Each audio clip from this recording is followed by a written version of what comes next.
شریعت اور سنت کے راستے پر چلنے میں عام طور پر 3 چیزیں رکاوٹ بنتی ہیں۔ انسان شریعت کے راستے پہ چلنا چاہتا ہے یا سنت کے راستے پہ چلنا چاہتا ہے۔ شریعت اور سنت کے راستے پہ جب انسان چلنا چاہتا ہے تو 3 باتیں جو ہیں 3 چیزیں انسان کے سامنے آتی ہیں جو رکاوٹ بنتی ہیں۔ اب ان 3 چیزوں میں پہلا نمبر ہے نفس کا۔ انسان کا جو یہ نفس ہے یہ شریعت کے مطابق چلنے پر یا سنت کے راستے پہ چلنے میں رکاوٹ بن جاتا ہے۔ یہ ضد کرنے لگ جاتا ہے کہ نہیں تو نے ایسے نہیں کرنا، تو نے ایسے کرنا ہے۔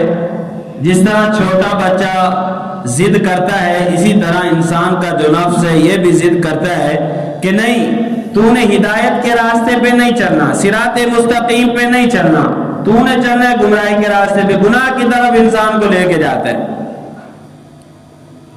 اور دوسری چیز جو رکاوٹ بنتی ہے وہ ہے شیطان۔ شیطان جو ہے انسان کو گمراہ کرتا ہے،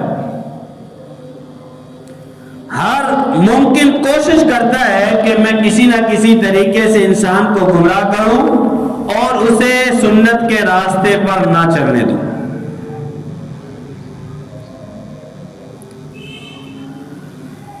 اور شیطان جو ہے یہ ہمارا کھلا دشمن ہے۔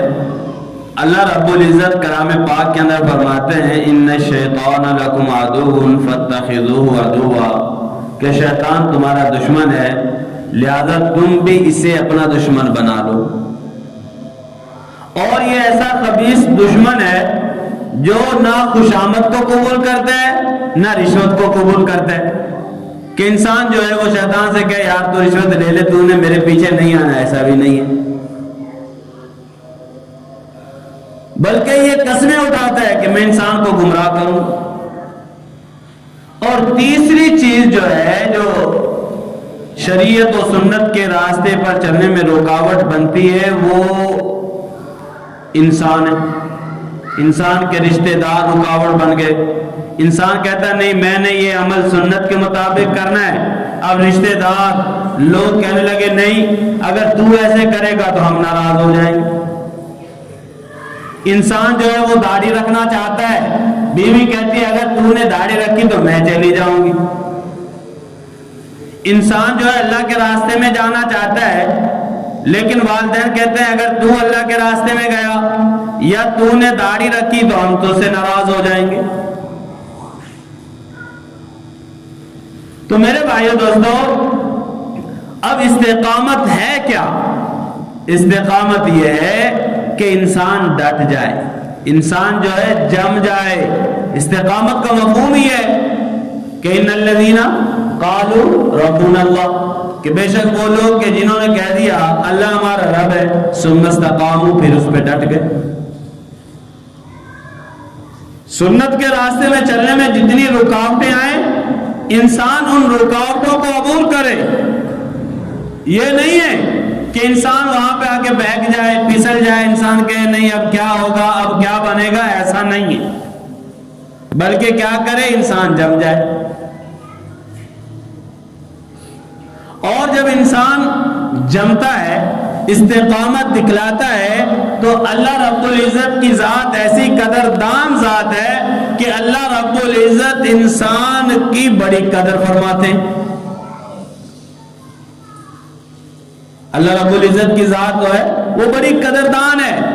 انسان جب اللہ رب العزت کے راستے میں استقامت دکھلاتا ہے تو اللہ رب العزت انسان کو ضائع نہیں ہونے دیتے۔ حضرت یوسف علیہ السلام کا واقعہ دیکھ لیجئے، 7 کمروں میں بند ہیں، تالے لگے ہوئے ہیں، زلیخا دعوت دے رہی ہے گناہ کی طرف، حضرت یوسف علیہ السلام ڈٹے ہوئے کہ میں نے گناہ کی طرف نہیں آنا، گناہ کی طرف مائل نہیں ہونا۔ اب زلیخا نے 7 تالے لگائے 7 تالے لگے ہوئے، اور قرآن جو ہے وہ اس کی تفسیر بیان کرتا ہے کہ تالے کو ہلا کے دیکھ رہی ہے، کہ کہیں ایسا تو نہیں جیسے ہم تالا لگاتے ہیں رات کے وقت تو اس کو ہلا کے دیکھتے ہیں کہ کہیں یہ کھلا تو نہیں رہ گیا، تو اس طرح وہ چیک کر رہی ہے، دیکھ رہی ہے۔ لیکن جب حضرت یوسف علیہ السلام نے استقامت دکھلائی تو اللہ رب العزت نے راستے دے دیے۔ جب حضرت یوسف علیہ السلام وہاں سے بھاگے تو دروازے خود بخود کھلتے چلے گئے، اور وہاں پہ بیٹھ جاتے اب کیا ہوگا، تالے لگ گئے، اب میں کدھر جاؤں، کیا کروں۔ تو میرے بھائیو دوستو، استقامت کا مطلب یہی ہے کہ اگر گناہ سامنے آتا ہے تو انسان ڈٹ جائے کہ میں نے یہ گناہ نہیں کرنا۔ تو میرے بھائیو دوستو، صحابہ کرام رضوان اللہ تعالی علیہم اجمعین کے قدم چومے ہیں کامیابی نے، تو وہ کس وجہ سے چومے؟ وہ استقامت کی وجہ سے ہی چومے۔ اور استقامت ایک ایسی چیز ہے، اب میں آپ کو ایک واقعہ سناتا ہوں، مثال دے کے سمجھاتا ہوں، پھر آپ سمجھ جائیں گے کہ استقامت ہے کیا۔ حضرت سیدی سکتی رحمت اللہ علیہ بڑے بزرگ ہیں، آرام کی غرض سے ایک درخت کے سائے میں لیٹتے ہیں تو درخت سے آواز آتی ہے کہ سیدی سکتی رحمت اللہ علیہ آپ میرے جیسے بن جائیے۔ اللہ رب العزت بعض دفعہ ایسے واقعات رونما کر دیتے ہیں لوگوں کو سمجھانے کے واسطے۔ اب حضرت سیدی سکتی رحمت اللہ علیہ نے جب وہ آواز سنی بڑے حیران ہوئے کہ درخت سے آواز آ رہی ہے کہ سیدی آپ میرے جیسے بن جائیے، کن مثلی۔ حضرت سیدی سکتی رحمت اللہ علیہ نے فرمایا کہ میں کیسے آپ جیسا بنوں؟ کہا کہ آپ دیکھتے نہیں لوگ مجھے پتھر مارتے ہیں، میں بدلے میں ان کو پھل دیتا ہوں۔ لوگ مجھے کیا کرتے ہیں جی؟ پتھر مارتے ہیں، میں بدلے میں ان کو پھل دیتا ہوں۔ تو حضرت سیدی سکتی رحمت اللہ علیہ اللہ والے ہیں، اللہ والوں کو اللہ رب العزت نے فراست دی ہوتی ہے، اور میں تو اتنا ہی اچھا ہے تو پھر اللہ رب العزت نے تجھے آگ کی غذا کیوں بنایا ہے؟ تیری لکڑی کو آگ کی غذا کیوں بنایا ہے؟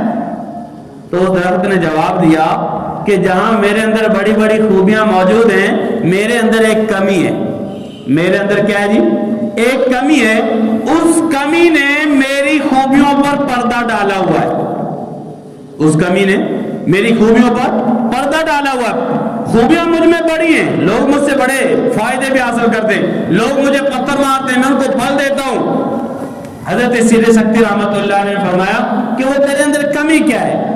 کہنے لگا کمی یہ ہے کہ جب ہوا چلتی ہے، جدھر کی ہوا چلتی ہے میں اسی طرف ڈول جاتا ہوں، مجھ میں استقامت نہیں ہے،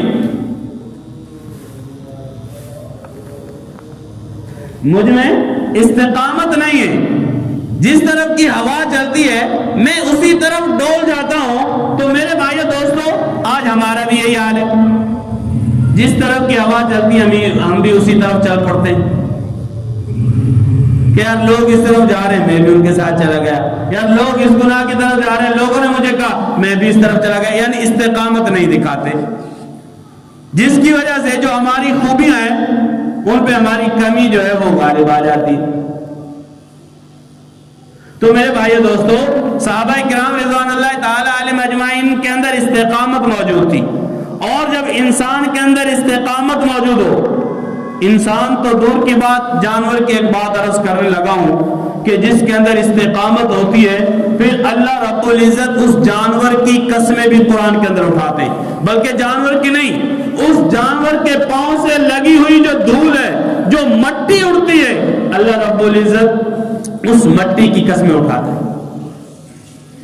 ایک مجاہد اپنے گھوڑے کو پالتا ہے، کس وجہ سے پالتا ہے؟ کہ میں نے اس پہ بیٹھ کے جہاد کرنا ہے، اس کو کھلاتا ہے پلاتا ہے۔ اللہ رب العزت نے گھوڑے کو بھی اتنی فہم عطا کی ہوتی ہے کہ وہ سمجھتا ہے، وہ جانتا ہے کہ یہ جو مجھے کھلا رہا ہے پلا رہا ہے یہ کس وجہ سے کھلا پلا رہا ہے، یہ مجھے اس وجہ سے کھلا پلا رہا ہے تاکہ میں اس کے ساتھ میدان جہاد میں جاؤں۔ اب جب مجاہد گھوڑے کی پیٹھ پہ سوار ہوتا ہے اپنی ایڈی کی ٹھوکر ایڈی اسے مارتا ہے دوڑانے کے لیے. اب سامنے تلواریں بھی ہیں, نیزے بھی ہیں, لیکن وہ گھوڑا جو ہے وہ ڈرتا نہیں ہے بلکہ دشمنوں کی صفوں میں گھستا چلا جاتا ہے.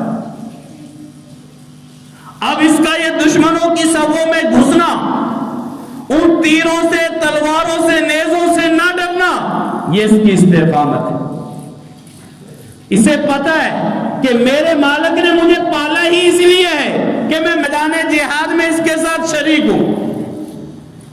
اب جب یہ گھوڑا تلواروں کو دیکھ کے, نیزوں کو دیکھ کے رکتا نہیں ہے بلکہ دشمن کی صفوں میں گھستا چلا جاتا ہے, تو اللہ رب العزت کو اس کی استقامت اتنی پسند آتی ہے. اللہ رب العزت پھر قرآن کے اندر والعادیات ضبحا فالموریات قدحا, اللہ اس کے قدموں کے ساتھ اٹھنے والی مٹی کی بھی قسمیں اٹھا رہا ہے. یہ استقامت, ڈٹ جانا, حالات میں نہیں بہنا.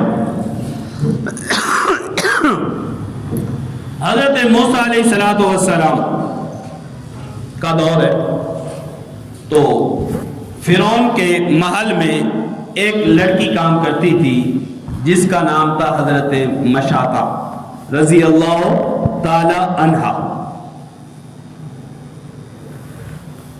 فرعون کی بیٹیوں کو کنگھی کر رہی ہے, کنگھی نیچے گری. حضرت موسیٰ علیہ السلام کے رب کا نام لے کر کنگھی کو اٹھایا. جب فرعون کی بیٹی نے دیکھا کہ یہ میرے باپ کا نام نہیں لے رہی, کیوں؟ فرعون نے بھی تو الوہیت کا دعویٰ کیا تھا, خدائی کا دعویٰ کیا تھا. اب جب اس لڑکی نے دیکھا کہ یہ اس نے میرے باپ کا نام نہیں لیا, اس نے کہا تو کس کو پکار رہی ہے؟ تو حضرت مشاطہ رضی اللہ تعالیٰ عنہ نے کہا کہ میں حضرت موسیٰ علیہ السلام کے رب کو پکار رہی ہوں. فرعون کی بیٹی اٹھی, اپنے باپ کے پاس گئی, ابا تجھے پتا ہی نہیں ہمارے گھر کے اندر حضرت موسیٰ علیہ السلام کے رب پہ لوگ ایمان لے آئے ہیں. فرعون بڑے غصے کے اندر آ گیا, فرعون بڑے جلال کے اندر آ گیا کہ یہ کون ہے جو میرے گھر کے اندر رہ کر اللہ رب العزت کا نام لیتا ہے, مجھے اپنا الہ نہیں مانتا. اس نے حضرت مشاطہ رضی اللہ تعالی عنہ کو بلایا, کہنے لگا کہ کیا تم موسیٰ علیہ السلام کے رب پہ ایمان لے آئی؟ کہا کہ ہاں میں موسیٰ علیہ السلام کے رب پہ ایمان لے آئی ہوں. کہنے لگا کیا تم مجھے خدا نہیں مانتی؟ میرے محل میں رہتی ہے, میرے گھر میں رہتی ہے, تو مجھے خدا نہیں مانتی, الہ نہیں مانتی؟ کہا کہ نہیں, میں موسیٰ علیہ السلام کے رب پہ ایمان لے آئی ہوں, اسی کو اپنا الہ مانتی ہوں. یہ استقامت. فرعون نے پھر کیا کیا؟ اسی پہ بس نہیں ہے. فرعون نے کہا میں تجھے ایسی سزا دوں گا, یا تو تم مر جائے گی یا پھر مجھے الہ ماننا ہوگا. حضرت مشاطہ رضی اللہ تعالی عنہ کہتی ہیں کہ میں نے رب کو الہ مان لیا ہے, میں اللہ پہ ایمان لے آئی ہوں, کسی اور کو الہ ماننے کے لیے میں تیار نہیں. فرعون نے کیا کیا؟ کہا کہ اس کو لٹا دو زمین پہ لٹا دیا, ہاتھوں میں میخیں گاڑ دی. اندازہ کرے ایک کانٹا چبھ جائے اور وہ بھی بے دھیانی میں, انسان سے وہ تکلیف برداشت نہیں ہوتی. ڈاکٹر کے پاس انسان جاتا ہے تو جب ڈاکٹر ٹیکا لگانے لگتا ہے تو انسان کی حالت کیا ہوتی ہے؟ پسینہ آ جاتا ہے, حالانکہ پتہ ہے کیا ہے کچھ. اور پھر میخیں گاڑنا, ہاتھ کی ہتھیلیوں میں, پاؤں میں میخیں گاڑ دی, کیلیں ٹھونک دی اس نے. پھر ایک وزیر آیا, آ کے کہنے لگا فرعون سے, میخیں گاڑ دی اس کے ہتھیلیوں میں, لیکن یہ تجھ پہ ایمان نہیں لا رہی, رب کو اس نے اپنا الہ مان لیا ہے. کہنے لگا پھر آگے بات یہ کہ اس کی بیٹی ہے دودھ پیتی, اس کو جب اس کے سامنے تو قتل کرے گا, ماں کی ممتا جو ہے وہ جاگ جائے گی, یہ تجھ پہ ایمان لے آئے گی, تجھے اپنا الہ مان لے گی. اس نے کہا جلدی لے کے آؤ اس کی بیٹی کو. جب بیٹی لائی گئی تو فرعون کہنے لگا میں تیرے سینے پہ اسے قتل کروں گا, تو حضرت مشاطہ رضی اللہ تعالیٰ عنہ فرمانے لگی کہ میرا ایمان اتنا مضبوط ہو گیا ہے کہ تو میرے سامنے میری بیٹی کو خون میں زخموں سے تڑپائے گا، وہ اپنی جان کی بازی ہار جائے گی، تب بھی میرے ایمان میں فرق نہیں آئے گا۔ میرا ایمان اتنا مضبوط ہو گیا، اتنا پکا ہو گیا۔ پھر اس نے قتل کیا، سینے پہ رکھ کے اس کی گلے پہ چھری چلائی۔ آپ سوچیں ماں کے سامنے اس کی بیٹی کے گلے پہ چھری چلائی جائے تو ماں پہ کیا گزرتی ہے، لیکن یہی تو استقامت ہے، یہی تو استقامت ہے، قربانی دی ہے۔ خدا کی قسم اللہ بھی پھر بڑے قدردان ہے، اللہ نے ایسی قدر کی حضرت مشاطہ رضی اللہ تعالیٰ عنہ کی، وہ آگے چل کے میں عرض کروں گا۔ فرعون نے حضرت مشاطہ کو بھی قتل کر دیا، اس کی بیٹی کو بھی قتل کر دیا۔ گھر گیا، اپنی بیوی سے کہنے لگا، حضرت آسیہ رضی اللہ عنہا اس سے کہنے لگا تجھے نہیں پتا آج میں نے کیا کیا ہے؟ اس نے کہا بتا تجھے کیا کیا ہے؟ کہا کہ اس طرح ایک عورت جو ہے مشاطہ جو ہے وہ اللہ پہ ایمان لے آئی، موسیٰ علیہ السلام کے رب پہ ایمان لے آئی، میں نے اسے زمانے کے لیے عبرت بنا دیا، میں نے اسے ایسی سزا دی ہے کہ لوگ ڈرنے لگے، میں نے اسے بھی قتل کر دیا، اس کی بیٹی کو بھی قتل کر دیا۔ حضرت آسیہ کہنے لگی تجھے شرم نہیں آئی کہ تو نے چھوٹی بچی کے گلے پہ تلوار چلا دی، تو نے حضرت مشاطہ کو شہید کر دیا، قتل کر دیا۔ کہا کہ اس نے میری الوہیت کا انکار کیا، میری ربوبیت کا انکار کیا، اس کی تو سزا بنتی تھی۔ حضرت آسیہ کہنے لگی تو نے اسے سزا دی ہے، میں بھی تو موسیٰ علیہ السلام کے رب پہ ایمان لے آئی ہوں۔